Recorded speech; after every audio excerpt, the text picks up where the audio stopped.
हमारी पर्सनालिटी की 3 सबसे महत्वपूर्ण यूनिट्स हैं, हमारा शरीर, मन और बुद्धि। जहाँ तक शरीर का सवाल है, शरीर यद्यपि कि मूल इकाई है, लेकिन वो सबसे अधिक व्यस्त रहता है क्योंकि उसे एग्ज़िस्ट करना है। उसे एग्ज़िस्ट रहने के लिए उसको बार-बार अलग-अलग तरह से यूज़ होना है, इसलिए उसके पास वक़्त ही नहीं होता। जहाँ तक मन का सवाल है, मन काफ़ी व्यस्त रहता है। मन को चंचल भी कहा गया है। मन की स्थिति ये है कि अगर हमारे मन वाली बात हो जाती है, तो हमें और चाहिए, फिर उससे और अधिक चाहिए, फिर और पाने की इच्छा। यानी हमारा मन जो है, जिसको बोलते हैं दिल है कि मानता नहीं, तो ये मन है कि मानता नहीं है। और अगर बाई चांस मन वाली बात नहीं होती है, तो हमारा मन बार-बार वहीं जाके अटक जाता है।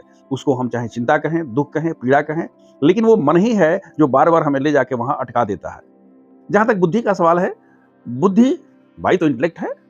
बुद्धि चुपचाप पड़ी हुई है। बुद्धि की सबसे बड़ी तारीफ ये होती है कि बुद्धि तब तक एक्टिव नहीं होती है जब तक उसे झकझोरा नहीं जाए, उसे हिलाया नहीं जाए, उसको चैलेंज नहीं किया जाए।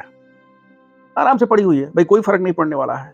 तो अल्टीमेटली जब मन सुपर बास होता है तो हमें कष्ट होता है, हमारा मन बार-बार कहीं अटकता है, हमें दुःख होता है, परेशानी होती है, हम आगे नहीं बढ़ पाते हैं। इसलिए अगर हमें जीवन में कुछ करना है, तो हमें बुद्धि को यानी इंटेलेक्ट को बॉस बनाना होगा।